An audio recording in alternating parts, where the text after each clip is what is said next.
দেখেন, কিছু মানুষকে ক্ষমা করে দিলে আল্লাহ তাআলা আমাদের উপর নারাজ হবে। কিছু মানুষ আমাদের সাথে এমন আচরণ করে আমাদের আত্মাকে এত বেশি কষ্ট দেয় যে এই কষ্টে আমাদের আত্মা নড়ে ওঠে। একটা মানুষের জন্য আপনি দিনের পর দিন খেটে গেলেন, সে সফল হোক, সে উপরে উঠুক, এই চেষ্টাটা আপনি সর্বোচ্চটা দিয়ে করে গেলেন। সে উপরে ওঠার পর আপনাকে ভুলে গেল, সে ভালো করার পর আপনাকে আর চিনল না।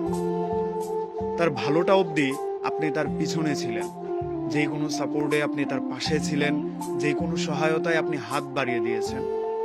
যেই না সে ভালো করে ফেললো, তখন থেকে আপনাকে ইগনোর করা শুরু করলো, আপনাকে অস্বীকার করা শুরু করলো। আপনার অবদান, আপনার সহযোগিতা, আপনার এই ছোট ছোট স্যাক্রিফাইসগুলো সে আর মনেই করতে চাইল না।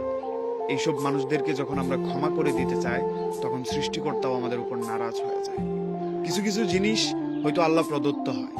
এমন কিছু স্বার্থপর মানুষ আমাদের জীবন থেকে চলে গেলে আমাদের জীবন সুন্দর হয়, আমাদের ভালো থাকাটা আরেকটু সহজলভ্য হয়। আপনি সবার সাথে ভালো থাকতে পারবেন না, এইসব স্বার্থপর মানুষদেরকে নিয়ে আপনি আর যাই করেন না কেন জীবনের সামনে এগোতে পারবেন না।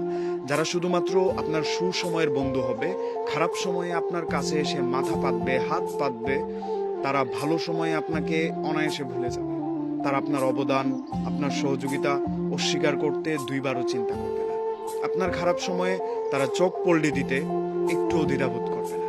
এইসব মানুষদেরকেই যদি আপনি ক্ষমা করে দিতে চান, এইসব মানুষদেরকে যদি আপনি মাফ করে দিতে চান, তাহলে আপনার সৃষ্টিকর্তাও আপনার উপর নারাজ হয়ে যাবে। Thank you.